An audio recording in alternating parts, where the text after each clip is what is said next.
Many types of shayateen. There is one who's called khannas, and that's the one that continuously whispers. And there's others. Rasulullah sallallahu alaihi wasallam has given a name of the one who gives doubts. There's one particular shaitan that will give doubts. So when people make wudu, some people get doubt. Did I wash this? No, let me wash it again. So they wash it again. And then after that, did I wash that little part of my elbow? No, let me wash it again.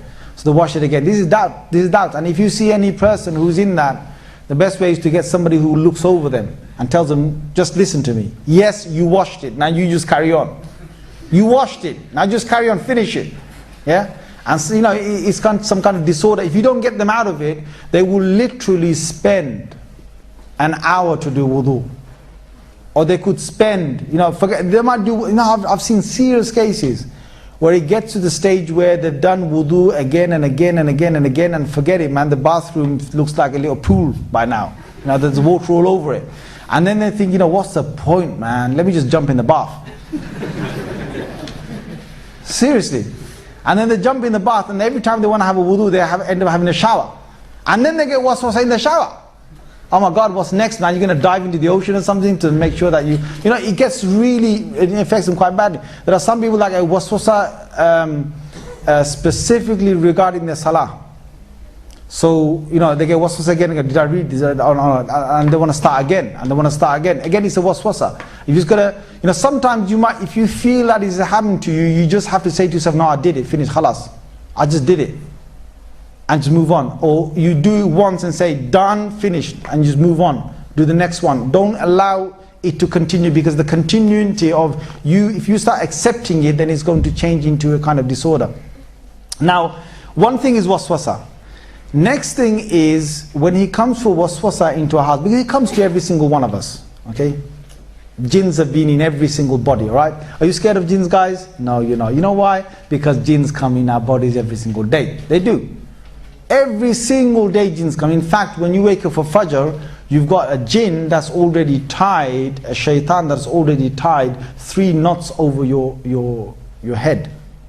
Just over that part of your head, tied 3 knots. Every human being, especially the ones that want to wake up for Fajr. There's a specific group of shaitans that are just after making us miss Fajr Salah. So if you missed your Fajr Salah this morning, you had a group of jinns that came to your house and they basically did their little job. So what they do is they tie 3 knots, and when you wake up they say, Nam alayka laylun tawil. Rasulullah sallallahu alaihi wasallam said this to us in the hadith in Muslim, that you sleep, you've got a long night. And Prophet sallallahu alaihi wasallam said he'll carry on doing this until he's made you miss your Fajr. He says, if the person gets up, فَذَكَرَ اللَّهِ, if the person remembers Allah, they say, Alhamdulillah, alladhi ahyani ba'da ma amatani. Whatever dua, whatever dhikr they do, any form of remembrance of Allah they do, 1 knot is untied immediately. Next one is they basically go and perform wudu. If they perform wudu, another knot is untied immediately. And one of the key things in the wudu that we do to try and get the influence of the shaitan away is to rinse the nose properly. Now a lot of people don't do this sunnah properly. When you rinse your nose, have you seen some people rinsing the nose wudu? They just grab the and go. There's a bang there, nose 3 times with water. That's not rinsing your nose.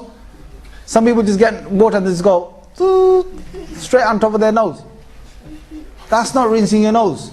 It's in the inside. Okay, so some people, what they do, their rinsing of the nose is just basically grab some water and just stick it up in there, stick it up in there, that's it, they've rinsed their nose. And some other people, they want to basically, do the classical one, yeah? You better not watch, brothers. Yeah?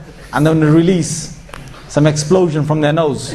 Yeah? Be careful, brothers. There's other brothers doing wudu, yeah? Make sure he doesn't fall over him, he's got his clothes over there as well. I don't like, you're just trying to do wudu in the wudu area, right?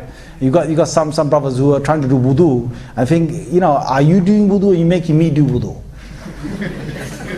Because it's half over your jubba, whatever, your trousers, yeah. And when the guy basically does the classic one, you just basically want to make sure that he doesn't blow it all out onto your, clothes or something.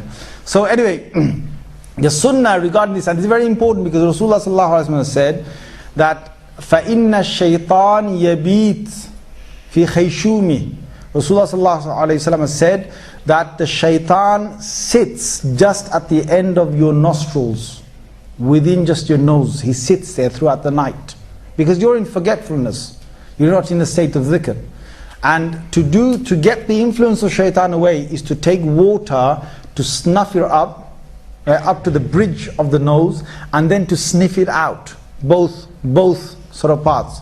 So to take some water in is one sunnah, to take and blow the water out is the second sunnah. Both these sunnahs complete cleansing the nose at the time of wudu or ghusl, at the time of performing ablution or having a bath. So that's the second one. The third one the hadith says is that the person prays. When you pray 2 rakats, the last knot that is there will actually be untied.